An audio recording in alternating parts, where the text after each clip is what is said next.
प्यारे विद्यार्थियों नमस्कार। मैं उमेश कुमार मुंजाल साइंस मास्टर सरकारी सीनियर सैकेंडरी स्कूल डंगर खेड़ा जिला फाजिलका ਅਤੇ ਮੇਰੇ ਨਾਲ ਨਰੇਸ਼ ਸ਼ਰਮਾ ਸਾਇੰਸ ਮਾਸਟਰ ਸਰਕਾਰੀ ਸੀਨੀਅਰ ਸੈਕੰਡਰੀ ਸਕੂਲ ਕੁਲਾਰ ਜ਼ਿਲ੍ਹਾ ਫਾਜ਼ਿਲਕਾ ਤੋਂ ਹਨ। ਪਿਆਰੇ ਵਿਦਿਆਰਥੀਓ, ਅੱਜ ਅਸੀਂ 9ਵੀਂ ਜਮਾਤ ਦੇ ਪਾਠ ਬਲ ਅਤੇ ਗਤੀ ਦੇ ਨਿਯਮ ਦੇ ਸਬ ਟੌਪਿਕ ਸੰਵੇਗ ਅਤੇ ਸੰਵੇਗ ਦੇ ਸੁਰੱਖਿਅਨ ਦਾ ਨਿਯਮ ਬਾਰੇ ਗੱਲ ਕਰਾਂਗੇ। प्यारे विद्यार्थियों प्यार भरी सत श्री अकाल। जिवें सर ने दसिया, उमेश जी ने दसिया कि अज का जो टॉपिक है अपना वो है संवेग अते संवेग दे सुरक्षण दा नियम। प्यारे विद्यार्थियों, इस तो पहला कि आपां संवेग की गल करिए, संवेग दे सुरक्षण दे नियम की गल करिए, आओ पहला कुछ वीडियो वेखदे हां जिहड़े साडे आम लाइफ दे विच रोज़मर्रा की जिंदगी दे विच असीं वेखदे हां। ਜਿਹੜਾ ਪਹਿਲਾ ਵੀਡੀਓ ਤੁਸੀਂ ਵੇਖ ਰਹੇ ਹੋ, ਇਹ ਵੀਡੀਓ ਵਿੱਚ ਤੁਸੀਂ ਦੇਖ ਰਹੇ ਹੋ ਕਿ ਇੱਕ ਰਾਕਟ ਜਿਹੜਾ ਹੈ ਉਹ ਉੱਪਰ ਵੱਲ ਜਾ ਰਿਹਾ ਹੈ, ਤੁਸੀਂ ਦੇਖ ਪਾ ਰਹੇ ਹੋ। ਇਸੇ ਤਰੀਕੇ ਨਾਲ ਜਿਹੜਾ ਦੂਜਾ ਤੁਸੀਂ ਵੀਡੀਓ ਵੇਖ ਰਹੇ ਹੋ, ਇਸ ਵੀਡੀਓ ਦੇ ਵਿੱਚ ਤੁਸੀਂ ਵੇਖ ਰਹੇ ਹੋ ਕਿ ਬੰਦੂਕ ਦੇ ਵਿੱਚੋਂ ਗੋਲੀ ਜਾ ਰਹੀ ਹੈ।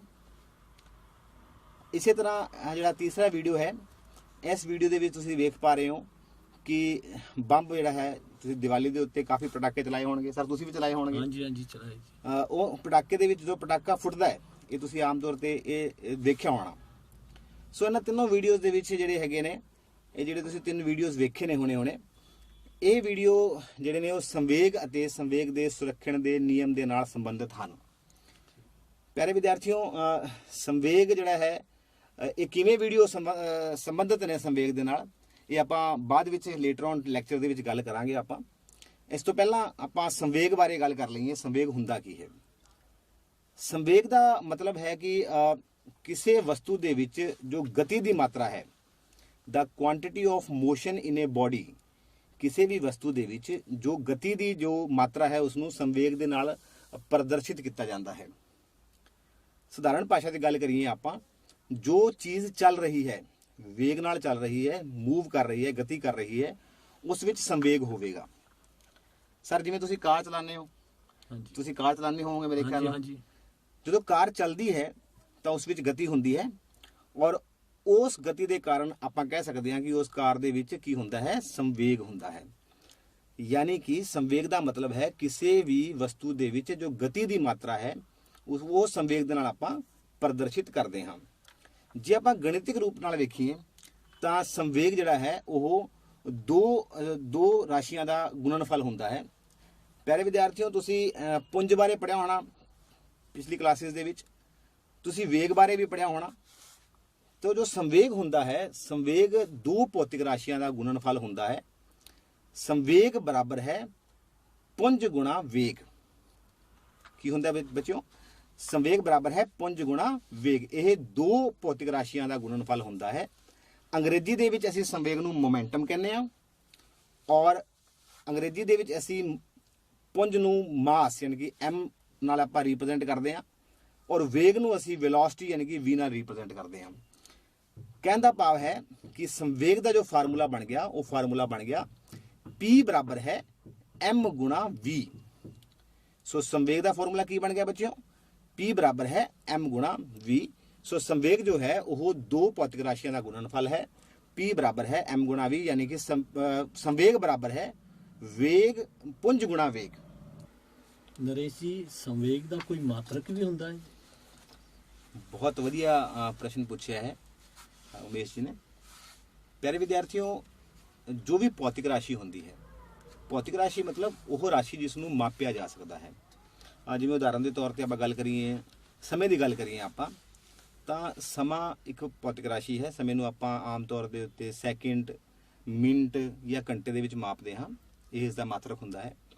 ਇਸੇ ਤਰੀਕੇ ਦੇ ਨਾਲ ਆਪਾਂ ਅਗਰ ਖੇਤਰਫਲ ਦੀ ਗੱਲ ਕਰੀਏ ਤਾਂ ਖੇਤਰਫਲ ਨੂੰ ਅਸੀਂ ਵਰਗ ਮੀਟਰ ਦੇ ਵਿੱਚ ਜਾਂ ਵਰਗ ਕਿਲੋਮੀਟਰ ਦੇ ਵਿੱਚ ਮਾਪਦੇ ਹਾਂ। ਤੇ ਕਿਉਂਕਿ ਸੰਵੇਗ ਵੀ ਇੱਕ ਭੌਤਿਕ ਰਾਸ਼ੀ ਹੈ, ਤਾਂ ਬਿਲਕੁਲ ਡੈਫੀਨੇਟਲੀ ਆਪਾਂ ਇਸ ਦਾ ਵੀ ਇੱਕ ਮਾਤਰਕ ਹੋਏਗਾ, ਇਸ ਨੂੰ ਵੀ ਅਸੀਂ ਮਾਪ ਸਕਦੇ ਹੋਵਾਂਗੇ। ਆਪਾਂ ਵੇਖੀਏ ਕਿ ਇਸ ਦਾ ਮਾਤਰਕ ਕੀ ਹੋਵੇਗਾ। ਪਿਆਰੇ ਵਿਦਿਆਰਥੀਓ, ਤੁਹਾਨੂੰ ਦੱਸਿਆ ਸੀ ਮੈਂ ਕਿ ਸੰਵੇਗ ਦਾ ਫਾਰਮੂਲਾ ਕੀ ਹੈ। ਤੁਸੀਂ ਦੱਸ ਸਕਦੇ ਹੋ ਸੰਵੇਗ ਦਾ ਫਾਰਮੂਲਾ ਕੀ ਹੈ? ਜੀ ਬਿਲਕੁਲ ਸਹੀ ਤੁਸੀਂ ਦੱਸਿਆ। ਸੰਵੇਗ ਦਾ ਫਾਰਮੂਲਾ ਹੈ P ਬਰਾਬਰ ਹੈ M ਗੁਣਾ V, ਯਾਨੀ ਕਿ ਪੁੰਜ ਗੁਣਾ ਵੇਗ। ਹੁਣ ਜੋ ਪੁੰਜ ਹੈ, ਪੁੰਜ ਦੀ ਜਿਹੜੀ SI ਮਾਤਰਕ ਹੈ ਉਹ ਹੈ ਕਿਲੋਗ੍ਰਾਮ, ਔਰ ਵੇਗ ਦਾ ਜੋ SI ਮਾਤਰਕ ਹੈ ਉਹ ਹੈ मीटर प्रति सेकंड। सो संवेग का जो SI मात्रक बन जाएगा वो की बन जाएगा किलोग्राम मीटर प्रति सेकंड। उदाहरण के तौर पर मान लो एक गेंद अपने कोले, वो गेंद मान लो 1 किलो की है और वो 2 मीटर प्रति सेकंड दे वेग नाल चल रही है, गति कर रही है, तो संवेग कितना बन जाएगा प्यारे विद्यार्थियों? क्योंकि संवेग का फॉर्मूला होता है पुंज गुणा वेग, सो 1 गुणा 2 यानी कि ये बन जाएगा 2, पर आप इसमें 2 नहीं बोलांगे, आप इसमें बोलांगे संवेग बन जाएगा 2 किलोग्राम मीटर प्रति सेकंड। सो ये इसका SI मात्रक होता है। इसका एक होर मात्रक जे आप CGS की गल करिए तो आप जो पुंज है वो CGS दे विच ग्राम दे विच मापा जाता है, ग्राम दे विच, और जो वेग है वो होता है सेंटीमीटर प्रति सेकंड।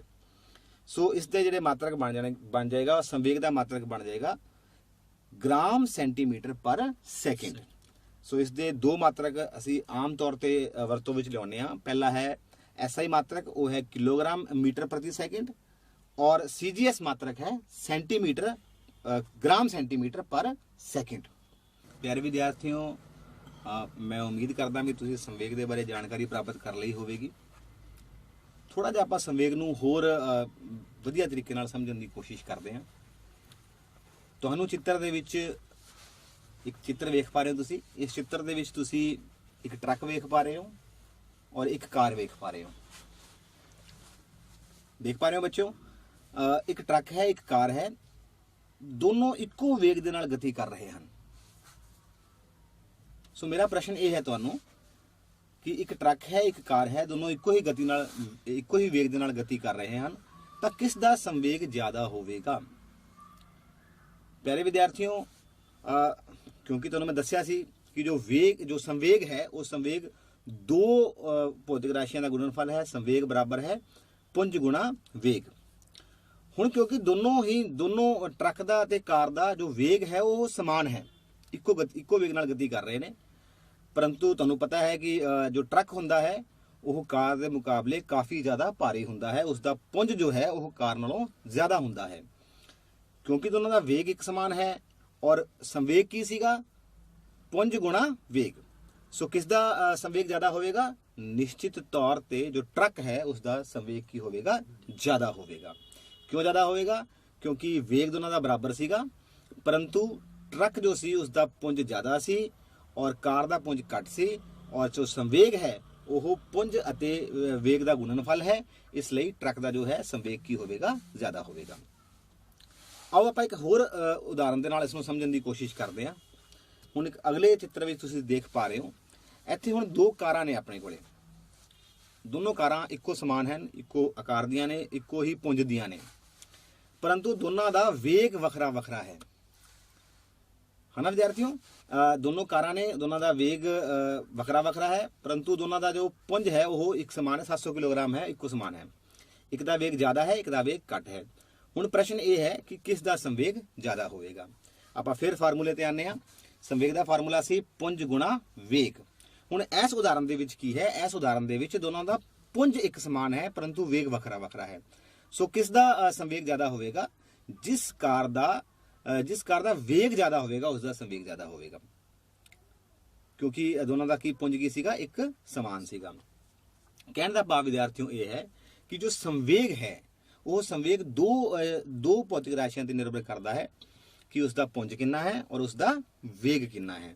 सो उस आधार पर आप ये पता कर सकते हैं कि किस वस्तु का संवेग जो है वो ज़्यादा होवेगा या किस वस्तु का संवेग जो है वो घट होवेगा, उसका संवेग कितना होवेगा। नरेश जी, इत्थे मेरे दिमाग विच एक प्रश्न आया, जेकर कोई वस्तु विराम अवस्था विच होवे तां उनका संवेग कितना होवेगा? बहुत ही अच्छा क्वेश्चन है प्यारे विद्यार्थियों।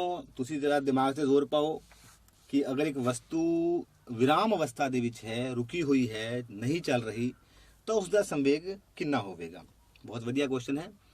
उदाहरण के तौर पर मान लो ये जो लैपटॉप है ये इस समय विराम अवस्था दे विच है। विराम अवस्था दे मतलब ਇਸ ਦਾ ਵੇਗ ਕਿੰਨਾ ਹੈ? ਇਸ ਦਾ ਵੇਗ 0 ਹੈ। ਔਰ ਤੁਹਾਨੂੰ ਜਿਵੇਂ ਅਸੀਂ ਪਹਿਲਾਂ ਹੀ ਦੱਸਿਆ ਸੀਗਾ ਕਿ ਜੋ ਸੰਵੇਗ ਹੈ ਉਹ ਕਿਸ ਕਿਸ ਦਾ ਗੁਣਨਫਲ ਹੈ? ਪੁੰਜ ਅਤੇ ਵੇਗ ਦਾ। ਇਸ ਦਾ ਪੁੰਜ ਤਾਂ ਹੈ, ਪਰੰਤੂ ਇਸ ਦਾ ਜੋ ਵੇਗ ਹੈ ਉਹ ਕਿੰਨਾ ਹੈ? 0 ਹੈ। ਇਸ ਲਈ ਨਿਸ਼ਚਿਤ ਰੂਪ ਨਾਲ ਜੋ ਇਸ ਦਾ ਸੰਵੇਗ ਹੋਵੇਗਾ ਉਹ ਕਿੰਨਾ ਹੋਵੇਗਾ? 0 ਹੋਵੇਗਾ। ਇਸ ਦਾ ਮਤਲਬ ਪਿਆਰੇ ਵਿਦਿਆਰਥੀਓ, ਜੋ ਵਸਤੂ ਰੁਕੀ ਹੋਈ ਹੈ, ਜੋ ਵਸਤੂ ਵਿਰਾਮ ਅਵਸਥਾ ਦੇ ਵਿੱਚ ਹੈ, ਉਸ ਦਾ ਸੰਵੇਗ ਹਮੇਸ਼ਾ ਕਿੰਨਾ ਹੋਵੇਗਾ? 0 ਹੋਵੇਗਾ। ਤੁਸੀਂ ਵੇਖਿਆ ਹੋਣਾ, ਇੱਕ ਕਾਰ ਹੈ, ਅਗਰ ਉਹ ਕਾਰ ਚੱਲ ਰਹੀ ਹੈ ਤਾਂ ਉਸ ਦਾ ਸੰਵੇਗ ਹੈ, ਅਗਰ ਕਾਰ ਰੁਕੀ ਹੋਈ ਹੈ ਤਾਂ ਉਸ ਦਾ ਸੰਵੇਗ ਕਿੰਨਾ ਹੈ? 0 ਹੈ। ਪਿਆਰੇ ਵਿਦਿਆਰਥੀਓ, ਇੱਥੇ ਤੁਹਾਡੇ ਲਈ ਇੱਕ ਕੁਐਸਚਨ ਹੈ। ਇੱਕ ਬੱਚਾ ਜਿਸ ਦਾ ਪੁੰਜ 14 ਕਿਲੋਗ੍ਰਾਮ ਹੈ, ਜੇਕਰ ਉਹ 5 ਮੀਟਰ ਪ੍ਰਤੀ ਸੈਕਿੰਡ ਦੇ ਵੇਗ ਨਾਲ ਦੌੜ ਰਿਹਾ ਹੈ ਤਾਂ ਉਸ ਦਾ ਸੰਵੇਗ ਕਿੰਨਾ ਹੋਵੇਗਾ?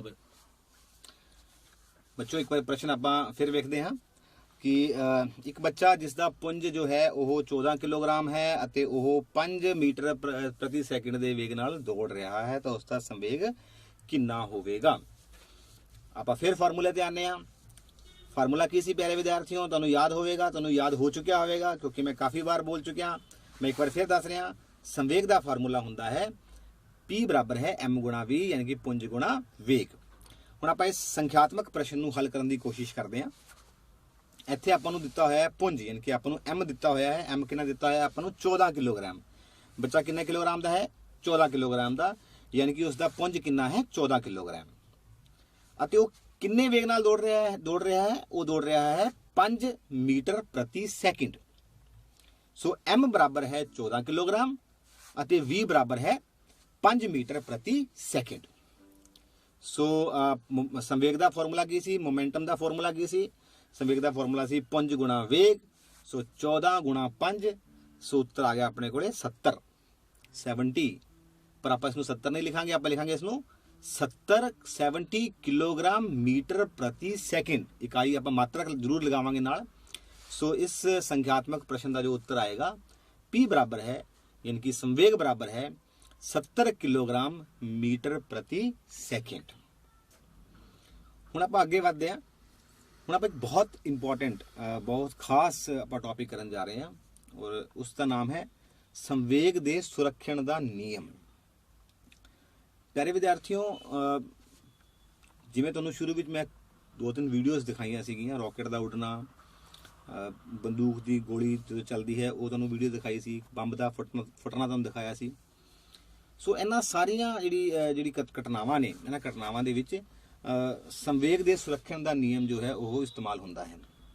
ਆਓ ਪਹਿਲਾਂ ਵੇਖ ਲਈਏ ਕਿ ਸੰਵੇਗ ਦੇ ਸੁਰੱਖਣ ਦਾ ਨਿਯਮ ਕਹਿੰਦਾ ਕੀ ਹੈ, ਇਹ ਹੁੰਦਾ ਕੀ ਹੈ। ਸੰਵੇਗ ਦੇ ਸੁਰੱਖਣ ਦਾ ਨਿਯਮ ਹੁੰਦਾ ਕੀ ਹੈ? ਸੰਵੇਗ ਦੇ ਸੁਰੱਖਣ ਦੇ ਨਿਯਮ ਅਨੁਸਾਰ ਜੇਕਰ ਕਿਸੇ ਵਸਤੂ ਉੱਤੇ ਬਾਹਰੀ ਬਲ ਨਾ ਲੱਗ ਰਿਹਾ ਹੋਵੇ, ਮਤਲਬ ਅਗਰ ਅਸੀਂ ਕਿਸੇ ਸਿਸਟਮ ਦੇ ਉੱਤੇ, ਕਿਸੇ ਵਸਤੂ ਦੇ ਉੱਤੇ ਬਾਹਰੋਂ ਬਲ ਨਾ ਲਗਾ ਰਹੇ ਹੋਈਏ ਤਾਂ ਕੀ ਹੋਵੇਗਾ? ਉਸ ਦਾ ਜੋ ਸੰਵੇਗ ਹੈ ਉਹ ਹਮੇਸ਼ਾ ਸੁਰੱਖਿਅਤ ਰਹੇਗਾ, ਕਾਂਸਟੈਂਟ ਰਹੇਗਾ। ਸਮਝਣ ਦੀ ਕੋਸ਼ਿਸ਼ ਕਰਦੇ ਹਾਂ। ਉਦਾਹਰਨ ਦੇ ਤੌਰ ਤੇ ਮੰਨ ਲਓ ਇਹ ਜੋ ਲੈਪਟਾਪ ਹੈ ਜਾਂ ਕੋਈ ਵੀ ਵਸਤੂ ਜੋ ਵਿਰਾਮ ਅਵਸਥਾ ਵਿੱਚ ਹੈ, ਮੰਨ ਲਓ ਉਦਾਹਰਨ ਦੇ ਤੌਰ ਤੇ ਮੰਨ ਲਓ ਆ ਸਟੈਂਡ ਹੈ, ਇਹ ਸਟੈਂਡ ਕੀ ਹੈ? ਵਿਰਾਮ ਅਵਸਥਾ ਦੇ ਵਿੱਚ ਹੈ। ਇਸ ਦਾ ਜੋ ਸੰਵੇਗ ਹੈ ਕਿੰਨਾ ਸੀ ਬੱਚੋ? ਤੁਹਾਨੂੰ ਦੱਸਿਆ ਸੀ ਵਿਰਾਮ ਅਵਸਥਾ ਦਾ ਸੰਵੇਗ ਕਿੰਨਾ ਹੁੰਦਾ ਹੈ? ਉਹ ਸੰਵੇਗ 0 ਹੁੰਦਾ ਹੈ। ਹੁਣ ਸੰਵੇਗ ਦੇ ਸੁਰੱਖਣ ਦੇ ਨਿਯਮ ਅਨੁਸਾਰ ਜੇਕਰ ਮੈਂ ਇਸ ਵਸਤੂ ਉੱਤੇ ਕੋਈ ਬਾਹਰੀ ਬਲ ਨਾ ਲਗਾਵਾਂ ਤਾਂ ਇਸ ਦਾ ਸੰਵੇਗ ਹਮੇਸ਼ਾ ਕਿੰਨਾ ਰਹੂਗਾ? 0 ਹੀ ਰਹੇਗਾ ਇਸ ਵਸਤੂ ਦਾ, ਕਿਉਂਕਿ ਇਸ ਦਾ ਸ਼ੁਰੂ ਵਿੱਚ ਸੰਵੇਗ ਕਿੰਨਾ ਸੀ? 0 ਸੀ। ਕਹਿਣ ਦਾ ਭਾਵ ਜੋ ਉਸ ਦਾ ਸੰਵੇਗ ਹੁੰਦਾ ਹੈ, ਜੋ ਵਸਤੂ ਦਾ ਜੋ ਵੀ ਸੰਵੇਗ ਹੈ, ਸੰਵੇਗ ਭਾਵੇਂ 0 ਹੈ, ਭਾਵੇਂ ਕੋਈ ਉਸ ਦੀ ਵੈਲਿਊ ਹੈ, ਅਗਰ ਆਪਾਂ ਉਸ ਤੇ ਕੋਈ ਬਾਹਰੀ ਬਲ ਨਹੀਂ ਲਗਾਵਾਂਗੇ, ਕੋਈ ਬਾਹਰੋਂ ਬਲ ਨਹੀਂ ਲਗਾਵਾਂਗੇ ਤਾਂ ਉਸ ਦਾ ਸੰਵੇਗ ਹਮੇਸ਼ਾ ਉਨਾ ਹੀ ਰਹੇਗਾ, ਯਾਨੀ ਕਿ ਕੀ ਰਹੇਗਾ? ਸੁਰੱਖਿਅਤ ਰਹੇਗਾ। ਠੀਕ ਹੈ ਪਿਆਰੇ ਵਿਦਿਆਰਥੀਓ, ਸੋ ਮੈਂ ਰਿਪੀਟ ਕਰ ਰਿਹਾ। ਸੰਵੇਗ ਦੇ ਸੁਰੱਖਣ ਦੇ ਨਿਯਮ ਅਨੁਸਾਰ ਜੇਕਰ ਕਿਸੇ ਵਸਤੂ ਦੇ ਉੱਤੇ ਕੋਈ ਬਾਹਰੀ ਬਲ ਨਾ ਲਗਾਇਆ ਜਾਵੇ ਤਾਂ ਉਸ ਦਾ ਜੋ ਸੰਵੇਗ ਹੈ ਉਹ ਕੀ ਰਹਿੰਦਾ ਹੈ? ਹਮੇਸ਼ਾ ਸੁਰੱਖਿਅਤ ਰਹਿੰਦਾ ਹੈ। ਆਪਾਂ ਇਸ ਸੰਵੇਗ ਦੇ ਸੁਰੱਖਣ ਦੇ ਨਿਯਮ ਨੂੰ ਇੱਕ ਕਿਰਿਆ ਦੇ ਮਾਧਿਅਮ ਨਾਲ, ਕਿਰਿਆ ਦੇ ਰਾਹੀਂ, ਇਹ ਕਿਰਿਆ ਤੁਹਾਡੀ ਕਿਤਾਬ ਦੇ ਵਿੱਚ ਵੀ ਦਿਖਾਈ ਗਈ ਹੈ, ਇਸ ਕਿਰਿਆ ਦੇ ਰਾਹੀਂ ਆਪਾਂ ਇਸ ਨੂੰ ਸਮਝਣ ਦੀ ਕੋਸ਼ਿਸ਼ ਕਰਾਂਗੇ। ਆਓ ਵਿਦਿਆਰਥੀਓ, ਆਪਾਂ ਹੁਣ ਇੱਕ ਇਸ ਨਾਲ ਸੰਬੰਧਿਤ ਕਿਰਿਆ ਕਰਕੇ ਦੇਖੀਏ। ਬੱਚਿਓ, ਆਪਾਂ ਇਸ ਕਿਰਿਆ ਨੂੰ ਕਲਾਸਰੂਮ ਵਿੱਚ ਵੀ ਬਹੁਤ ਵਧੀਆ ਢੰਗ ਨਾਲ ਕਰ ਸਕਦੇ ਹਾਂ। ਆ ਇੱਕ ਬਰੀਕ ਧਾਗਾ ਹੈ, ਇਹਨੂੰ ਅਸੀਂ ਇੱਕ ਸਿਰਾ ਦੀਵਾਰ ਦੇ ਕਿਸੇ ਵੀ ਹੁੱਕ ਨਾਲ ਬੰਨ੍ਹ ਸਕਦੇ ਹਾਂ। ਬੰਨ੍ਹ ਕੇ ਉਹਦੇ ਨਾਲ ਦੂਜੇ ਸਿਰੇ ਵਿੱਚ ਅਸੀਂ ਕੀ ਹੈ, ਇੱਕ ਕੋਲਡ ਡਰਿੰਕ ਪੀਣ ਵਾਲਾ ਆ ਇੱਕ ਸਟਰਾ ਹੈ, ਉਹਨੂੰ ਅਸੀਂ ਵਿੱਚ ਪਾ ਕੇ ਧਾਗੇ ਨੂੰ ਟਾਈਟ ਕਰਕੇ ਪਕੜ ਲਾਂਗੇ ਜਾਂ ਇਸ ਤਰ੍ਹਾਂ ਬੰਨ੍ਹ ਲਾਂਗੇ। ਇਸ ਤੋਂ ਬਾਅਦ ਵਿਦਿਆਰਥੀਓ ਆਪਾਂ ਇੱਕ ਗੁਬਾਰਾ ਲਾਂਗੇ, ਉਸ ਨੂੰ ਪਹਿਲਾਂ ਅਸੀਂ ਫੈਲਾਵਾਂਗੇ।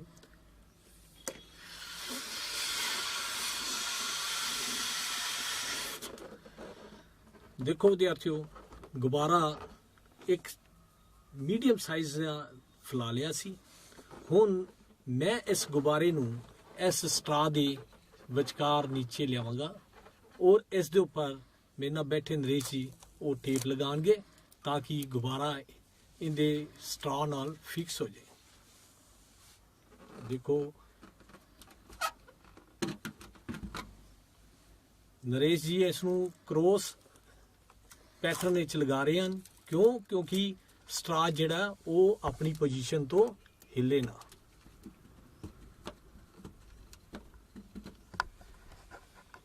ਹੁਣ ਆਪਣਾ ਇਹ ਆਪਰੇਟਸ ਕਿਰਿਆ ਕਰਨ ਲਈ ਤਿਆਰ ਹੋ ਗਿਆ ਹੈ, ਬਿਲਕੁਲ ਇਸੇ ਤਰ੍ਹਾਂ ਜਿਸ ਤਰ੍ਹਾਂ ਇਸ ਚਿੱਤਰ 'ਚ ਦਿਖਾਇਆ ਗਿਆ ਹੈ। ਮੈਂ ਹੁਣ ਇਸ ਕਿਰਿਆ ਨੂੰ ਕਰਨ ਜਾ ਰਿਹਾ। ਬੱਚਿਓ ਧਿਆਨ ਨਾਲ ਇਹਨੂੰ ਦੇਖਣਾ।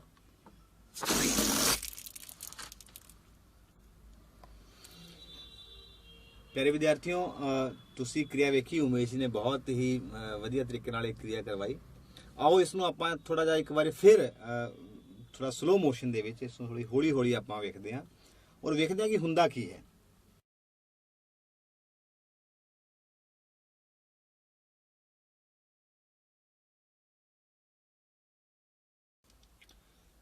ਪਿਆਰੇ ਵਿਦਿਆਰਥੀਓ, ਤੁਸੀਂ ਕੀ ਨੋਟ ਕੀਤਾ? ਤੁਸੀਂ ਕੀ ਵੇਖ ਪਾ ਰਹੇ ਹੋ ਵੀਡੀਓ ਦੇ ਵਿੱਚ ਸਲੋ ਮੋਸ਼ਨ ਦੇ ਵਿੱਚ ਕਿ ਜੋ ਗੁਬਾਰਾ ਹੈ ਉਹ ਇੱਕ ਸਾਈਡ ਤੋਂ ਦੂਜੀ ਸਾਈਡ ਵੱਲ ਗਤੀ ਕਰਦਾ ਹੈ। ਕਿਉਂ ਗਤੀ ਕਰ ਰਿਹਾ ਹੈ? ਇਸ ਦੇ ਪਿੱਛੇ ਸੰਵੇਗ ਦੇ ਸੁਰੱਖਿਅਨ ਦਾ ਨਿਯਮ ਕੰਮ ਕਰਦਾ ਹੈ। ਇਹ ਸੰਵੇਗ ਦੇ ਸੁਰੱਖਿਅਨ ਦਾ ਨਿਯਮ ਕਿਵੇਂ ਕੰਮ ਕਰਦਾ ਹੈ, ਆਓ ਇਸ ਨੂੰ ਸਮਝਣ ਦੀ ਕੋਸ਼ਿਸ਼ ਕਰਦੇ ਹਾਂ। ਜਦੋਂ ਗੁਬਾਰਾ, ਉਮੇਸ਼ ਜੀ ਗੁਬਾਰਾ ਤੁਸੀਂ ਫਿਰ ਫੈਲਾਓਗੇ? ਹਾਂਜੀ ਹਾਂਜੀ। ਸੋ ਉਮੇਸ਼ ਜੀ ਦੁਬਾਰਾ ਤੋਂ ਗੁਬਾਰਾ ਫੈਲਾ ਰਹੇ ਨੇ। ਗੁਬਾਰੇ ਬੱਚਿਆਂ ਨੂੰ ਵੈਸੇ ਹੀ ਬੜੇ ਪਸੰਦ ਹੁੰਦੇ ਨੇ। ਹਾਂਜੀ ਹਾਂਜੀ। ਹਾਂ, ਸੋ ਗੁਬਾਰਾ ਜੋ ਹੈ ਫੈਲਾ ਲਿਆ। ਇੱਥੇ ਜਿਵੇਂ ਸਰ ਨੇ ਦੱਸਿਆ ਕਿ ਸਟ੍ਰੋ ਦੇ ਨਾਲ ਆਪਾਂ ਇਸ ਨੂੰ ਜਿਵੇਂ ਲਗਾਇਆ ਸੀਗਾ। ਸਰ ਪਲੀਜ਼ ਉੱਤੇ ਕਰਨਾ। ਹੋਇਆ ਕਿ ਵਿਦਿਆਰਥੀਓ, ਇਸ ਟਾਈਮ ਹੁਣ ਆਪਾਂ ਕੰਜ਼ਰਵੇਸ਼ਨ ਜਿਹੜਾ ਆਪਣਾ ਸੰਵੇਗ ਦੇ ਸੁਰੱਖਿਅਨ ਦਾ ਨਿਯਮ ਹੈ ਉਸ ਨੂੰ ਆਪਾਂ ਇਸ ਦੇ ਨਾਲ ਜੋੜਦੇ ਹਾਂ। ਇਸ ਟਾਈਮ ਕੀ ਹੋ ਰਿਹਾ ਹੈ? ਇਸ ਟਾਈਮ ਦੋ ਚੀਜ਼ਾਂ ਨੇ ਆਪਣੇ ਕੋਲੇ ਦੋ ਚੀਜ਼ਾਂ ਨੇ। ਇੱਕ ਤਾਂ ਗੁਬਾਰਾ ਹੈ, ਗੁਬਾਰੇ ਦਾ ਆਪਣਾ ਵੇਗ ਹੈ, ਆਪਣਾ ਪੁੰਜ ਹੈ, ਉਸਦਾ ਆਪਣਾ ਮਾਸ ਹੈ ਉਸਦਾ, ਔਰ ਉਸ ਦੇ ਵਿੱਚ ਉਮੇਸ਼ ਨੇ ਕੁਝ ਹਵਾ ਭਰੀ ਸੀ, तो हवा का अपना एक पुंज है।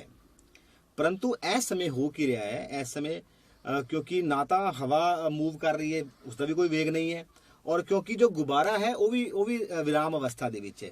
जिवें कि तुहानूं पहलां दस्सिया सी मैं कि विराम अवस्था दे विच हुंदा की है, संवेग कितना हुंदा है, 0 हुंदा है।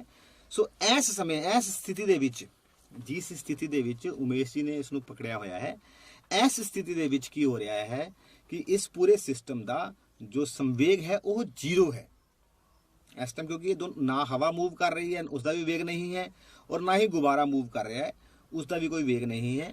सो इसका जो संवेग है वो कितना है, 0 है। हुण प्यारे विद्यार्थियों, संवेग दे सुरक्षण दे नियम अनुसार जेकर इसते कोई बाहरी बल, आपां कोई बाहरी बल नहीं लगा रहे, कोई बाहरों धक्का नहीं मार रहे आपां इसनूं, या आपां इसनूं खिच नहीं रहे कोई, क्योंकि आपां इसते बाहरी बल नहीं लगा रहे, तो इसका संवेग कितना रहना चाहिए है, इसका संवेग 0 ही रहना चाहिए है संवेग दे सुरक्षण दे नियम दे अनुसार। जिवें ही उमेश जी इस गुब्बारे नूं छड्डदे ने, जो इसका माउस नूं इसदे मूँह नूं छड्डदे ने, तो जो हवा है वो बाहर निकलती है। हवा बाहर निकलती है, इसका मतलब ये है कि इस विच, सर हवा प्लीज़ कट के दिखाओ बच्चों बाहर, इत्थे एवें दिखा दो, है ना। सो हवा जो बाहर निकल रही है तो उस विच वेग आ रहे हैं, जो वेग आ गया हवा दे विच तो उसका संवेग भी बन गया, परंतु नियम के अनुसार इसका संवेग कितना रहना चाहिए सी, 0 रहना चाहिए सी, क्योंकि संवेग एक सदिश राशि है। अगर हवा ਇਸ ਸਾਈਡ ਗਈ ਹੈ, ਬਾਹਰ ਵਾਲੇ ਪਾਸੇ ਗਈ ਹੈ, ਤਾਂ ਗੁਬਾਰੇ ਨੂੰ ਦੂਜੀ ਦਿਸ਼ਾ ਵਿੱਚ ਜਾਣਾ ਹੀ ਪਵੇਗਾ ਤਾਂ ਕਿ ਜੋ ਸੰਵੇਗ ਕਿੰਨਾ ਹੋ ਜਾਵੇ, 0 ਹੋ ਜਾਵੇ। ਮੈਂ ਸਮਝਾਉਣ ਦੀ ਕੋਸ਼ਿਸ਼ ਕਰਦਾ ਕਿ ਉਦਾਹਰਨ ਦੇ ਤੌਰ ਤੇ ਮੰਨ ਲਓ ਸ਼ੁਰੂ ਵਿੱਚ ਸੰਵੇਗ 0 ਸੀ ਆਪਣਾ, ਹਨਾ, ਔਰ ਜਿਵੇਂ ਹੀ ਮੈਂ ਗੁਬਾਰੇ ਵਿੱਚੋਂ ਹਵਾ ਨੂੰ ਬਾਹਰ ਕੱਢਿਆ ਤਾਂ ਸੰਵੇਗ ਮੰਨ ਲਓ 5 ਹੋ ਗਿਆ, ਮੰਨ ਲਓ ਉਦਾਹਰਨ ਦੇ ਤੌਰ ਤੇ, ਤਾਂ ਗੁਬਾਰੇ ਨੂੰ ਵੀ 5 ਦੇ ਸੰਵੇਗ ਨਾਲ ਕੀ ਹੋਊਗਾ, ਦੂਜੀ ਦਿਸ਼ਾ ਵਿੱਚ ਜਾਣਾ ਪਏਗਾ ਤਾਂ ਕਿ ਨੈਟ ਕਿੰਨਾ ਹੋ ਜਾਵੇ, 0 ਹੋ ਜਾਵੇ। ਪਿਆਰੇ ਵਿਦਿਆਰਥੀਓ, ਤੁਸੀਂ ਕਿਰਿਆ ਵੇਖੀ, ਇਹ ਕਿਰਿਆ ਤੁਸੀਂ ਕਲਾਸ ਦੇ ਵਿੱਚ ਵੀ ਪਰਫਾਰਮ ਕਰ ਸਕਦੇ ਹੋ, ਜਿਵੇਂ ਉਮੇਸ਼ ਜੀ ਨੇ ਦੱਸਿਆ ਕਿ ਇੱਕ ਸਿਰੇ ਤੇ ਧਾਗਾ ਬੰਨ ਕੇ ਆਪਾਂ ਘਰ ਦੇ ਵਿੱਚ ਵੀ ਆਪਾਂ ਕਰ ਸਕਦੇ ਹਾਂ, ਔਰ ਇਸ ਵਿੱਚ ਕੋਈ ਬਹੁਤ ਜ਼ਿਆਦਾ ਆਪਰੇਟਰਸ ਦੀ ਲੋੜ ਵੀ ਨਹੀਂ, ਆਪਾਂ ਨੂੰ ਸਮਾਨ ਦੀ ਲੋੜ ਵੀ ਆਪਾਂ ਨੂੰ ਘਰ ਵਿੱਚੋਂ ਮਿਲ ਜਾਏਗਾ। ਸੋ ਤੁਸੀਂ ਕਿਰਿਆ ਵੇਖੀ ਔਰ ਨਾਲੇ ਵੀ ਵੇਖਿਆ ਕਿ ਇਸ ਕਿਰਿਆ ਵਿੱਚ ਸੰਵੇਗ ਦੇ ਸੁਰੱਖਣ ਦਾ ਨਿਯਮ ਕਿਵੇਂ ਕੰਮ ਕਰਦਾ ਹੈ। ਪਿਆਰੇ ਵਿਦਿਆਰਥੀਓ, ਤੁਹਾਨੂੰ ਮੈਂ ਸ਼ੁਰੂ ਦੇ ਵਿੱਚ ਕੁਝ ਵੀਡੀਓਜ਼ ਵਿਖਾਈਆਂ ਸੀਗੀਆਂ। ਆਓ ਹੁਣ ਆਪਾਂ ਉਹਨਾਂ ਵੀਡੀਓਜ਼ ਨੂੰ ਐਕਸਪਲੇਨ ਕਰਦੇ ਹਾਂ ਸੰਵੇਗ ਦੇ ਸੁਰੱਖਣ ਦੇ ਨਿਯਮ ਦੇ ਆਧਾਰ ਤੇ। ਪਹਿਲੀ ਵੀਡੀਓ ਮੈਂ ਦੁਬਾਰਾ ਤੋਂ ਵੀ ਤੁਹਾਨੂੰ ਵੀਡੀਓ ਵਿਖਾ ਰਿਹਾ, ਤੁਸੀਂ ਇਸ ਵੀਡੀਓ ਦੇ ਵਿੱਚ ਵੇਖੋ ਕਿ ਰਾਕਟ ਉੱਪਰ ਜਾ ਰਿਹਾ ਹੈ। ਪਿਆਰੇ ਵਿਦਿਆਰਥੀਓ, ਰਾਕਟ ਦਾ ਚੱਲਣਾ, ਰਾਕਟ ਦਾ ਮੂਵ ਕਰਨਾ ਸੰਵੇਗ ਦੇ ਸੁਰੱਖਣ ਦੇ ਨਿਯਮ ਦਾ ਇੱਕ ਬਹੁਤ ਵਧੀਆ ਉਦਾਹਰਨ ਹੈ। ਸੋ ਆਪਾਂ ਉਵੇਂ ਹੀ ਗੁਬਾਰੇ ਵਾਲੇ ਕੇਸ ਦੀ ਤਰ੍ਹਾਂ ਕਰਦੇ ਹਾਂ, ਆਪਾਂ ਇਹ ਵੀ ਗੁਬਾਰੇ ਦੀ ਤਰ੍ਹਾਂ ਹੀ ਹੁੰਦਾ ਹੈ, ਗੁਬਾਰੇ ਵਾਲੇ ਕੇਸ ਦੀ ਤਰ੍ਹਾਂ ਹੀ ਹੁੰਦਾ ਹੈ। ਜਦੋਂ ਰਾਕਟ ਥੱਲੇ ਹੁੰਦਾ ਹੈ ਤਾਂ ਰਾਕਟ ਦੇ ਵਿੱਚ ਬਹੁਤ ਸਾਰਾ ਫਿਊਲ ਯਾਨੀ ਕਿ ਬਾਲਣ ਹੁੰਦਾ ਹੈ, ਇੰਧਨ ਹੁੰਦਾ ਹੈ, ਔਰ ਜਦੋਂ ਰਾਕਟ ਨੇ ਉੜਨਾ ਸ਼ੁਰੂ ਨਹੀਂ ਕੀਤਾ, ਉਸ ਵੇਲੇ ਕੀ ਹੁੰਦਾ ਹੈ, ਰਾਕਟ ਵੀ ਵਿਰਾਮ ਅਵਸਥਾ ਵਿੱਚ ਹੈ ਔਰ ਜੋ ਬਾਲਣ ਹੈ ਉਹ ਵੀ ਵਿਰਾਮ ਅਵਸਥਾ ਦੇ ਵਿੱਚ ਹੈ, ਯਾਨੀ ਕਿ ਉਸ ਦਾ ਸੰਵੇਗ ਕਿੰਨਾ ਹੈ, 0 ਹੈ। ਪਰੰਤੂ ਜਿਵੇਂ ਹੀ ਉਸ ਦੇ ਬਾਲਣ ਦੇ ਵਿੱਚ ਬਾਲਣ ਜਦੋਂ ਬਲਣਾ ਸ਼ੁਰੂ ਕਰਦਾ ਹੈ, ਗੈਸਿਸ ਬਾਹਰ ਆਉਂਦੀਆਂ ਨੇ, ਥੱਲੇ ਵਾਲੇ ਪਾਸੇ ਆਉਂਦੀਆਂ ਨੇ। ਜਿਵੇਂ ਗੁਬਾਰੇ ਦੇ ਕੇਸ ਵਿੱਚ ਕੀ ਹੋਇਆ ਸੀ, ਹਵਾ ਇੱਕ ਪਾਸੇ ਬਾਹਰ ਗਈ ਸੀ ਔਰ ਗੁਬਾਰਾ ਦੂਜੀ ਦਿਸ਼ਾ ਵਿੱਚ ਚੱਲਿਆ ਸੀ। ਉਸੇ ਤਰੀਕੇ ਦੇ ਨਾਲ ਰਾਕਟ ਦੇ ਕੇਸ ਵਿੱਚ ਕੀ ਹੁੰਦਾ ਹੈ, ਜਦੋਂ ਬਾਲਣ ਬਲਦਾ ਹੈ ਤਾਂ ਗੈਸਿਸ ਜਿਹੜੀਆਂ ਨੇ ਉਹ ਥੱਲੇ ਵਾਲੇ ਪਾਸੇ ਆਉਂਦੀਆਂ ਨੇ, ਬਾਹਰ ਨਿਕਲਦੀਆਂ ਨੇ ਵੇਗ ਦੇ ਨਾਲ। ਤਾਂ ਸੰਵੇਗ ਦੇ ਸੁਰੱਖਣ ਦੇ ਨਿਯਮ ਦੇ ਅਨੁਸਾਰ ਰਾਕਟ ਨੂੰ ਉੱਪਰ ਜਾਣਾ ਹੀ ਪਏਗਾ, ਉਹਨੂੰ ਮੂਵ ਕਰਨਾ ਹੀ ਪਏਗਾ, ਅਦਰਵਾਈਜ਼ ਆਪਣਾ ਸੰਵੇਗ ਦੇ ਸੁਰੱਖਣ ਦਾ ਨਿਯਮ ਜਿਹੜਾ ਉਹ ਵਾਇਲੇਟ ਹੋ ਜਾਏਗਾ, ਉਹ ਗਲਤ ਹੋ ਜਾਏਗਾ ਆਪਣਾ। ਸੋ ਇਸ ਲਈ ਰਾਕਟ ਜੋ ਹੈ ਉਹ ਉੱਪਰ ਵੱਲ ਮੂਵ ਕਰਦਾ ਹੈ। ਪਿਆਰੇ ਵਿਦਿਆਰਥੀਓ, ਇਸ ਕੇਸ ਵਿੱਚ ਵੀ ਤੁਸੀਂ ਨੋਟ ਕੀਤਾ ਹੋਣਾ, ਆਪਾਂ ਬਾਹਰੋਂ ਕੋਈ ਬਲ ਨਹੀਂ ਲਗਾਇਆ। ਉਮੇਸ਼ ਸਰ, ਆਪਾਂ ਬਾਹਰੋਂ ਕੋਈ ਬਲ ਨਹੀਂ ਲਗਾਇਆ। ਹਾਂਜੀ ਹਾਂਜੀ। ਆਪਾਂ ਜਦੋਂ ਬਾਲਣ ਬਲੇਗਾ ਤਾਂ ਉਸ ਵਿੱਚ ਬਲ ਨਹੀਂ ਲੱਗੇਗਾ ਬਾਹਰੋਂ ਕੋਈ ਇੱਕ ਕੈਮੀਕਲ ਰਿਐਕਸ਼ਨ ਹੋਏਗੀ, ਇੱਕ ਰਸਾਇਣਿਕ ਪ੍ਰਤੀਕਿਰਿਆ ਹੋਏਗੀ, ਉਸ ਦੇ ਨਾਲ ਉਹ ਬਾਲਣ ਬਲੇਗਾ। ਸੋ ਬਾਹਰੋਂ ਕੋਈ ਬਲ ਨਹੀਂ ਲਗਾਇਆ ਆਪਾਂ। ਸੋ ਸੰਵੇਗ ਜੋ ਹੈ, ਸੰਵੇਗ ਦੇ ਸੁਰੱਖਣ ਦਾ ਜੋ ਨਿਯਮ ਹੈ ਉਹ ਰਾਕਟ ਤੇ ਵੀ ਜੋ ਹੈ ਉਹ ਅਪਲਾਈ ਹੁੰਦਾ ਹੈ। ਠੀਕ। ਹੁਣ ਤੁਸੀਂ ਦੂਸਰੀ ਵੀਡੀਓ ਦੇ ਵਿੱਚ ਵੇਖੋ, ਤੁਸੀਂ ਆਮ ਤੌਰ ਤੇ ਫਿਲਮਾਂ ਦੇ ਵਿੱਚ ਜਾਂ ਕਿਤੇ ਵੀਡੀਓ ਤੇ ਤੁਸੀਂ ਵੇਖਿਆ ਹੋਣਾ ਕਿਤੇ ਕਿ ਜਦੋਂ ਗੋਲੀ ਚਲਾਉਂਦੇ ਆ ਆਪਾਂ, ਜਦੋਂ ਆਪਾਂ ਕੋਈ ਕਿਸੇ ਬੰਦੂਕ ਦੇ ਨਾਲ ਜਾਂ ਪਿਸਤੌਲ ਦੇ ਨਾਲ ਜਦੋਂ ਗੋਲੀ ਜਦੋਂ ਚੱਲਦੀ ਹੈ ਤਾਂ ਬੰਦੂਕ ਪਿਛਲੇ ਪਾਸੇ ਮੂਵ ਕਰਦੀ ਹੈ, ਪਿਛਲੇ ਪਾਸੇ ਚੱਲਦੀ ਹੈ, ਪਿੱਛੇ ਨੂੰ ਗਤੀ ਕਰਦੀ ਹੈ। ਉੱਥੇ ਵੀ ਜੋ ਹੈ ਸੰਵੇਗ ਦੇ ਸੁਰੱਖਣ ਦੇ ਨਿਯਮ ਦਾ ਇਸਤੇਮਾਲ ਹੁੰਦਾ ਹੈ। ਆਪਾਂ ਫਿਰ ਉਹਨੂੰ ਉਵੇਂ ਐਕਸਪਲੇਨ ਕਰਨ ਦੀ ਕੋਸ਼ਿਸ਼ ਕਰਦੇ ਹਾਂ, ਸਮਝਣ ਦੀ ਕੋਸ਼ਿਸ਼ ਕਰਦੇ ਹਾਂ, ਗੁਬਾਰੇ ਵਾਲੇ ਕੇਸ ਨੂੰ ਲੈ ਕੇ ਸਮਝਣ ਦੀ ਕੋਸ਼ਿਸ਼ ਕਰਦੇ ਹਾਂ ਆਪਾਂ। ਜਦੋਂ ਬੰਦੂਕ ਦੇ ਵਿੱਚੋਂ ਗੋਲੀ, ਜਦੋਂ ਬੰਦੂਕ ਦੇ ਵਿੱਚ ਗੋਲੀ ਸੀ ਤਾਂ ਦੋ ਚੀਜ਼ਾਂ ਸੀਗੀਆਂ ਆਪਣੇ ਕੋਲੇ, ਇੱਕ ਗੋਲੀ ਸੀ ਔਰ ਇੱਕ ਬੰਦੂਕ ਸੀ। ਗੋਲੀ ਦਾ ਆਪਣਾ ਪੁੰਜ ਹੈ, ਬੰਦੂਕ ਦਾ ਆਪਣਾ ਪੁੰਜ ਹੈ। ਪਰੰਤੂ ਸ਼ੁਰੂ ਦੇ ਵਿੱਚ ਕੀ ਹੋ ਰਿਹਾ ਹੈ, ਸ਼ੁਰੂ ਦੇ ਵਿੱਚ ਨਾ ਤਾਂ ਗੋਲੀ ਚੱਲ ਰਹੀ ਹੈ, ਉਸ ਦਾ ਵੇਗ 0 ਹੈ, ਔਰ ਨਾ ਹੀ ਜੋ ਹੈ ਬੰਦੂਕ ਜੋ ਹੈ ਉਹ ਵੀ ਵੇਗ ਨਹੀਂ ਕਰ ਰਹੀ, ਉਹ ਵੀ ਉਸ ਦਾ ਵੀ ਕੋਈ ਵੇਗ ਨਹੀਂ ਹੈ। ਸੋ ਕੁੱਲ ਜੋ ਸੰਵੇਗ ਹੈ, ਕਿਉਂਕਿ ਦੋਨੋਂ ਵਿਰਾਮ ਅਵਸਥਾ ਵਿੱਚ ਹੈ। ਪਿਆਰੇ ਵਿਦਿਆਰਥੀਓ, ਤੁਹਾਨੂੰ ਮੈਂ ਲੈਕਚਰ ਦੇ ਸ਼ੁਰੂ ਵਿੱਚ ਦੱਸਿਆ ਸੀ ਕਿ ਜਦੋਂ ਕੋਈ ਵਸਤੂ ਵਿਰਾਮ ਅਵਸਥਾ ਵਿੱਚ ਹੁੰਦੀ ਹੈ ਤਾਂ ਉਸ ਦਾ ਸੰਵੇਗ ਕਿੰਨਾ ਹੁੰਦਾ ਹੈ, 0 ਹੁੰਦਾ ਹੈ। ਸੋ ਸ਼ੁਰੂ ਵਿੱਚ ਸੰਵੇਗ ਕਿੰਨਾ ਹੈ, 0 ਹੈ। ਲੇਕਿਨ ਜਿਵੇਂ ਹੀ ਆਪਾਂ ਟ੍ਰਿਗਰ ਦਬਾਉਂਦੇ ਆ ਗੋਲੀ ਚਲਾਉਣ ਵਾਸਤੇ ਤਾਂ ਹੁੰਦਾ ਕੀ ਹੈ, ਉਸ ਕੇਸ ਵਿੱਚ ਕੁਝ ਕੈਮੀਕਲ ਰਿਐਕਸ਼ਨਸ ਹੁੰਦੀਆਂ ਨੇ ਅੰਦਰ। ਆਪਾਂ ਬਾਹਰੋਂ ਕੋਈ ਬਲ ਨਹੀਂ ਲਗਾਇਆ। ਆਪਾਂ ਦੇਖੋ, ਇਹ ਪ੍ਰਾਇਮਰੀ ਕੰਡੀਸ਼ਨ ਹੈ ਆਪਣੇ ਬੱਚਿਓ ਕਿ ਬਾਹਰੋਂ ਕੋਈ ਬਲ ਨਹੀਂ ਲਗਾਉਣਾ। ਸੋ ਜਿਵੇਂ ਹੀ ਆਪਾਂ ਟ੍ਰਿਗਰ ਦਬਾਉਂਦੇ ਆ, ਗੋਲੀ ਜਿਹੜੀ ਹੈ ਉਹ ਸਾਹਮਣੇ ਵਾਲੇ ਪਾਸੇ ਜਾਂਦੀ ਹੈ, ਉਸ ਵਿੱਚ ਵੇਗ ਆ ਗਿਆ, ਔਰ ਅਗਰ ਉਸ ਵਿੱਚ ਵੇਗ ਆ ਗਿਆ ਤਾਂ ਉਸ ਵਿੱਚ ਸੰਵੇਗ ਵੀ ਆ ਗਿਆ। ਪਰ ਸੰਵੇਗ ਦੇ ਸੁਰੱਖਣ ਦੇ ਨਿਯਮ ਅਨੁਸਾਰ ਉਸ ਦਾ ਸੰਵੇਗ ਕਿੰਨਾ ਰਹਿਣਾ ਚਾਹੀਦਾ ਸੀ, 0 ਰਹਿਣਾ ਚਾਹੀਦਾ ਸੀ। ਤਾਂ ਗਨ ਨੂੰ ਜਾਂ ਪਿਸਤੌਲ ਨੂੰ ਵਾਪਿਸ ਬੈਕ ਸਾਈਡ ਤੇ ਮੂਵ ਕਰਨਾ ਹੀ ਪਏਗਾ ਤਾਂ ਕਿ ਜੋ ਹੈ ਨੈਟ ਜੋ ਮੋਮੈਂਟਮ ਹੈ, ਜੋ ਕੁੱਲ ਜੋ ਸੰਵੇਗ ਜੋ ਹੈ ਉਸ ਦਾ ਸੁਰੱਖਿਅਤ ਰਵੇ, 0 ਰਵੇ। ਇਸ ਲਈ ਜਦੋਂ ਗੋਲੀ ਚੱਲਦੀ ਹੈ ਪਿਸਤੌਲ ਦੇ ਵਿੱਚੋਂ ਤਾਂ ਗੋਲੀ ਅੱਗੇ ਵਾਲੇ ਪਾਸੇ ਜਾਂਦੀ ਹੈ ਔਰ ਜੋ ਗਨ ਹੈ, ਜੋ ਪਿਸਤੌਲ ਹੈ, ਉਹ ਬੈਕ ਸਾਈਡ ਤੇ ਮੂਵ ਕਰਦੀ ਹੈ। ਇਸੇ ਤਰੀਕੇ ਨਾਲ ਹੁਣ ਆਪਾਂ ਤੀਸਰੇ ਵੀਡੀਓ ਦੇ ਵਿੱਚ ਵੇਖਦੇ ਹਾਂ। ਇਸ ਵੀਡੀਓ ਵਿੱਚ ਕੀ ਹੁੰਦਾ ਹੈ, ਪਿਆਰੇ ਵਿਦਿਆਰਥੀਓ, ਤੁਸੀਂ ਦੀਵਾਲੀ ਤੇ ਬਹੁਤ ਸਾਰੇ ਪਟਾਕੇ ਚਲਾਏ ਹੋਣਗੇ ਔਰ ਮੈਨੂੰ ਪਤਾ ਹੈ ਸਾਰੇ ਵਿਦਿਆਰਥੀਆਂ ਨੂੰ ਪਟਾਕੇ ਬਹੁਤ ਪਸੰਦ ਨੇ। ਮੈਂ ਵੀ ਬਹੁਤ ਚਲਾਈ ਜੀ। ਬਿਲਕੁਲ ਜੀ, ਅੱਛੀ ਦੀਵਾਲੀ ਦੇ ਉੱਤੇ ਪਟਾਕੇ ਚਲਾਉਂਦੇ ਹਾਂ ਆਪਾਂ, ਖੁਸ਼ੀ ਦੇ ਮੌਕੇ ਤੇ ਚਲਾਉਂਦੇ ਹਾਂ ਆਪਾਂ। ਬਿਲਕੁਲ ਸਹੀ। ਸੋ ਉਹ ਉੱਥੇ ਵੀ ਆਪਾਂ ਦੇਖੋ, ਜਿੰਨੇ ਵੀ ਆਪਣੀ ਜਿਹੜੇ ਸਾਇੰਸ ਹੈ, ਵਿਗਿਆਨ ਹੈ, ਇਹ ਸਾਰਾ ਵਿਗਿਆਨ ਸਾਡੇ ਆਸ-ਪਾਸ ਜਿਹੜਾ ਹੈ ਉਹ ਕਿਰਿਆਵਾਂ ਦੇ ਵਿੱਚ ਹੁੰਦਾ ਹੈ। ਸਿਰਫ ਸਮਝਣ ਦੀ ਲੋੜ ਹੁੰਦੀ ਹੈ। ਹੁਣ ਇਸ ਕੇਸ ਵਿੱਚ ਵੀ ਕੀ ਹੁੰਦਾ ਹੈ, ਜਦੋਂ ਜੋ ਕੋਈ ਬੰਬ ਹੈ, ਮੰਨ ਲਈਏ ਛੋਟਾ ਜਿਹਾ ਕੋਈ ਬੰਬ ਦਾ ਟੁਕੜਾ ਹੈ, ਉਹਨੂੰ ਜਦੋਂ ਆਪਾਂ ਅੱਗ ਲਗਾਉਂਦੇ ਆ ਤਾਂ ਆਪਾਂ ਕੋਈ ਬਾਹਰੋਂ ਬਲ ਨਹੀਂ ਲਗਾ ਰਹੇ, ਹਨਾ ਬੱਚੋਂ। ਉਸ ਦਾ ਸੰਵੇਗ ਕਿੰਨਾ ਹੈ? ਸ਼ੁਰੂ ਵਿੱਚ 0 ਹੈ, ਕਿਉਂਕਿ ਰੁਕਿਆ ਹੋਇਆ ਹੈ, ਵਿਰਾਮ ਅਵਸਥਾ ਦੇ ਵਿੱਚ ਹੈ। ਲੇਕਿਨ ਜਿਵੇਂ ਆਪਾਂ ਉਹਨੂੰ ਅੱਗ ਲਗਾਉਂਦੇ ਆ ਤਾਂ ਉਸ ਦੇ ਅੰਦਰ ਕੁਝ ਰਸਾਇਣਿਕ ਪ੍ਰਤੀਕਿਰਿਆਵਾਂ ਹੁੰਦੀਆਂ ਨੇ ਔਰ ਉਸ ਵਿੱਚ ਧਮਾਕਾ ਹੁੰਦਾ ਹੈ। ਧਮਾਕਾ ਹੋਣ ਨਾਲ ਕੀ ਹੁੰਦਾ ਹੈ, ਇੱਕ ਟੁਕੜਾ ਅਗਰ ਇੱਕ ਸਾਈਡ ਤੇ ਜਾਏਗਾ, ਰਾਈਟ ਸਾਈਡ ਤੇ, ਉਦਾਹਰਨ ਦੇ ਤੌਰ ਤੇ ਮੰਨ ਲਓ ਇੱਕ ਬੰਬ ਹੈ, ਉਸ ਦਾ ਇੱਕ ਟੁਕੜਾ ਰਾਈਟ ਸਾਈਡ ਤੇ ਜਾ ਰਿਹਾ ਹੈ, ਸੱਜੇ ਪਾਸੇ ਜਾ ਰਿਹਾ ਹੈ, ਤਾਂ ਦੂਸਰੇ ਟੁਕੜੇ ਨੂੰ ਦੂਸਰੇ ਪਾਸੇ ਜਾਣਾ ਹੀ ਪਏਗਾ ਤਾਂ ਕਿ ਕੁੱਲ ਮੋਮੈਂਟਮ ਕੀ ਰਵੇ, ਕੁੱਲ ਸੰਵੇਗ ਕੀ ਰਵੇ, ਸੁਰੱਖਿਅਤ ਰਵੇ। ਸੋ ਸਾਰੀਆਂ ਐਗਜ਼ਾਮਪਲ ਜਿਹੜੀਆਂ ਹੈਗੀਆਂ ਨੇ, ਸਾਰੀਆਂ ਐਗਜ਼ਾਮਪਲ ਜਿਹੜੀਆਂ ਨੇ ਉਹ ਗੁਬਾਰੇ ਦੇ ਨਾਲ ਜੋ ਹੈ ਉਹ ਤੁਸੀਂ ਵੇਖ ਪਾ ਰਹੇ ਹੋ ਕਿ ਲਿੰਕ ਹੈਗੀਆਂ ਨੇ, ਸੰਵੇਗ ਦੇ ਸੁਰੱਖਣ ਦੇ ਨਿਯਮ ਦੇ ਅਨੁਸਾਰ ਲਿੰਕ ਹੈਗੀਆਂ ਨੇ, ਜੁੜੀਆਂ ਹੋਈਆਂ ਨੇ ਆਪਣੀਆਂ। ਹਾਂ, ਜਿਸ ਤਰ੍ਹਾਂ ਮੈਂ ਲਾਸਟ ਦੀਵਾਲੀ ਦੇ ਉੱਪਰ ਬੰਬ ਚਲਾਇਆ, ਰੱਸੀ ਵਾਲਾ ਜਿਹੜਾ ਹੁੰਦਾ ਜੀ, ਠੀਕ ਹੈ, ਜਦੋਂ ਚਲਾਇਆ ਤੇ ਉਸ ਨੂੰ ਬਾਅਦ ਚ ਦੇਖਿਆ ਤਾਂ ਉਹਦੇ ਜਿਹੜੇ ਟੁਕੜੇ ਸੀ ਚਾਰੋਂ ਪਾਸੇ ਖਿੰਡੇ ਹੋਏ ਸੀ। ਯੈਸ, ਬਿਲਕੁਲ ਸਹੀ, ਚਾਰੋਂ ਪਾਸੇ ਖਿੰਡੇ ਹੋਏ ਸੀ। ਤਾਂ ਇਹੀ ਕਾਰਨ ਹੋ ਸਕਦਾ ਹੈ ਜੀ। ਬਿਲਕੁਲ ਉਮੇਸ਼ ਜੀ, ਬਿਲਕੁਲ ਤੁਸੀਂ ਸਹੀ ਕਹਿ ਰਹੇ ਹੋ। ਉਸ ਦੇ ਚਾਰੇ ਪਾਸੇ ਖਿੰਡਣ ਦਾ ਕਾਰਨ ਇਹ ਸੀਗਾ ਕਿ ਉਸ ਦਾ ਅਲੱਗ-ਅਲੱਗ ਦਿਸ਼ਾਵਾਂ ਦੇ ਵਿੱਚ ਉਹਦੇ ਟੁਕੜੇ ਚਲੇ ਗਏ, ਭਾਵ ਉਸ ਦਾ ਜੋ ਕੁੱਲ ਸੰਵੇਗ ਹੈ ਉਹ ਕੀ ਰਿਹਾ ਹੈ, ਸੁਰੱਖਿਅਤ ਰਹਿੰਦਾ ਹੈ।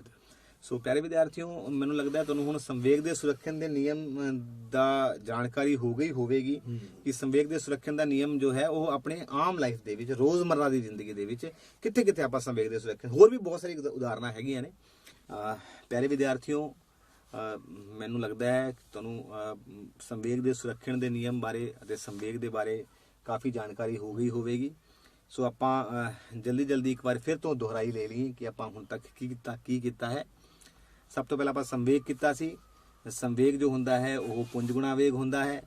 ਸੰਵੇਗ ਦੀ ਜੋ ਐਸਆਈ ਮਾਤਰਕ ਹੁੰਦਾ ਹੈ ਉਹ ਕਿਲੋਗ੍ਰਾਮ ਮੀਟਰ ਪ੍ਰਤੀ ਸੈਕਿੰਡ ਹੁੰਦਾ ਹੈ। ਸੰਵੇਗ ਇੱਕ ਸਦਿਸ਼ ਰਾਸ਼ੀ ਹੈ। ਵਿਰਾਮ ਅਵਸਥਾ ਤੇ ਰੱਖੀ ਹੋਈ ਵਸਤੂ ਦਾ ਸੰਵੇਗ ਹਮੇਸ਼ਾ 0 ਹੁੰਦਾ ਹੈ। ਸੰਵੇਗ ਦੇ ਸੁਰੱਖਣ ਦੇ ਨਿਯਮ ਅਨੁਸਾਰ ਜੇਕਰ ਕਿਸੇ ਵਸਤੂ ਤੇ ਬਾਹਰੀ ਬਲ ਨਾ ਲਗਾਇਆ ਜਾਵੇ ਤਾਂ ਉਸ ਦਾ ਸੰਵੇਗ ਹਮੇਸ਼ਾ ਸੁਰੱਖਿਅਤ ਰਹਿੰਦਾ ਹੈ।